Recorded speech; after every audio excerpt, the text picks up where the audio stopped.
مولاي صل وسلم دائما أبدا. اعوذ باللہ من الشیطان الرجیم. بسم اللہ الرحمن الرحیم. تمام تعریف اللہ رب العزت کے لیے جو خالق و مالک ہے. درود و سلام پیارے آقا کریم رؤوف الرحیم خاتم النبیین حضرت محمد مصطفیٰ صلی اللہ تعالیٰ علیہ وسلم، ان کی آل اور ان کے اصحاب پر. ناظرین کرام، پروگرام ہم اور ہمارا اسلام کے ساتھ آپ کا میزبان سید حماد حسین حاضر خدمت. الحمدللہ رمضان المبارک کا یہ پہلا عشرہ اپنے اختتام کی جانب ہے، اور اس میں بہت سے فرزندان اسلام نے خوب رحمتوں کو سمیٹا، اور اگلا عشرہ اب سے چند دنوں میں، 1 سے 2 دن میں ہمارے لیے جو ہے رحمت برکتوں کا سامان لیے ہمارا مہمان بننے آئے گا. اس دوران ہم نے بہت سے موضوعات پہ گفتگو کی، اور اس پروگرام میں کوشش یہ کی کہ ہم عقائد کے حوالے سے گفتگو کریں اور بیسک مسائل کے حوالے سے گفتگو کریں. آج ہم نے جو ٹاپک چنا ہے اس پہ گفتگو کرنے کے لیے میرے ساتھ جو شخصیت موجود ہیں، آپ کسی تعارف کے محتاج نہیں. عاشق رسول، محب صحابہ والے بطول، مولانا محمد شفیع اکاڑوی رحمۃ اللہ تعالیٰ علیہ، خطیب اعظم پاکستان کے فرزند و جانشین ہیں. میری مراد علامہ ڈاکٹر کوکب نورانی اکاڑوی صاحب سے. السلام علیکم. وعلیکم السلام. علامہ صاحب، آج ہم نے طہارت کا ٹاپک جو ہے چنا ہے، کیونکہ ہم پچھلی چیزوں میں عقائد کے حوالے سے گفتگو کر رہے تھے، تو اکثر یہ بات ذکر ہوتی ہے کہ طہارت کہیں بولتا ہے نفس ایمان ہے، کہیں ایمان کا جز ہے، اور کہیں کہیں بہت زیادہ اگر جو صوفیہ اولیاء کے حوالے سے ہیں تو طہارت ہی بیسک ہے، کہ اگر وہ نہیں ہے تو پھر ایمان کی دیگر معاملات نہیں ہوتے. تو میں چاہوں گا پہلے طہارت کا اسلامی نقطہ نظر سے کیا تعارف ہوگا وہ کرائیں، تاکہ پھر ہم آگے بات کریں. بسم اللہ والحمد للہ والصلاة والسلام علی رسول اللہ. قرآن کریم نے میرے پیارے نبی پاک صلی اللہ علیہ وآلہ وسلم کے 3 وصف بیان کیے ہیں.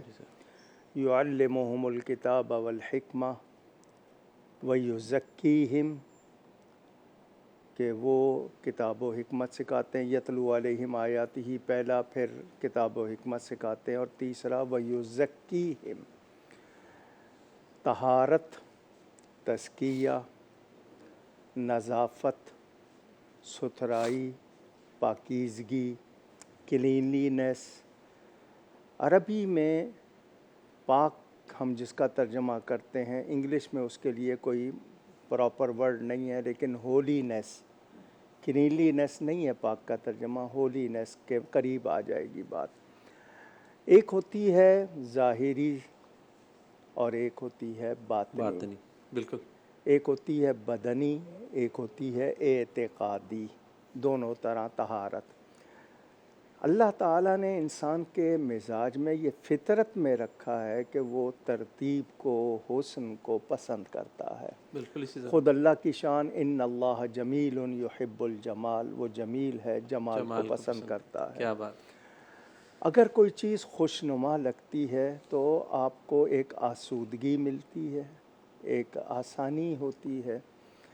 آپ کے ارد گرد کہیں بھی کوئی بو ہو، لفظ بو ہوتا ہے، بری ہو تو بدبو، اچھی ہو تو خوشبو. کوئی ایسی بو ہو جو ناگوار ہو، آپ کی طبیعت مقدر ہو جاتی ہے، کچھ کرنے کو جی نہیں چاہتا.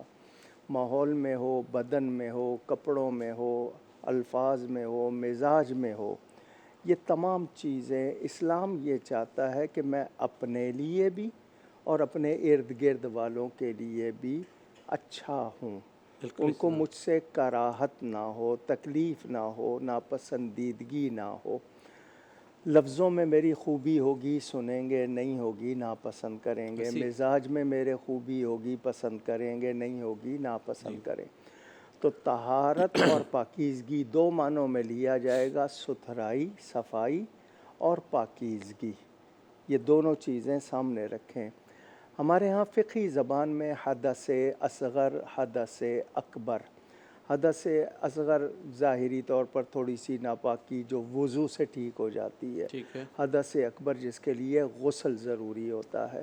ایک جملہ کہہ رہا ہوں، اس کی وضاحت بعد میں کر دوں گا. جس عالم کی نجاست ہوگی اسی عالم کی طہارت ہوگی. یہ شاید ابھی لوگوں کو آسانی سے سمجھ نہ آئے، میں اس کو اگلے سیگمنٹ میں سمجھا دوں گا.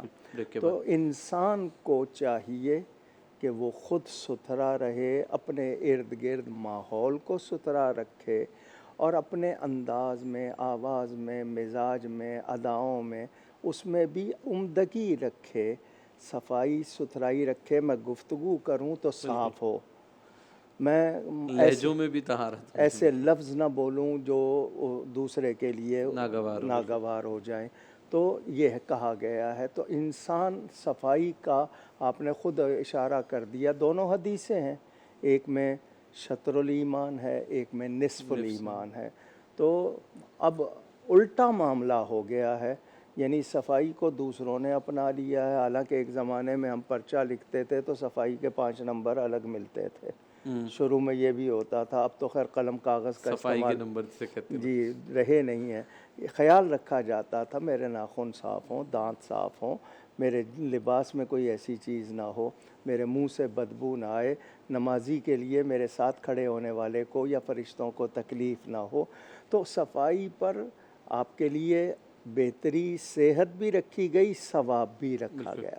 علامہ صاحب بریک سے آ کے جس طرح بھی آپ نے کہا نا کہ ہم طہارت کی اقسام پہ بات کریں گے اور پھر آگے آج کے دور کے حساب سے گفتگو کریں گے.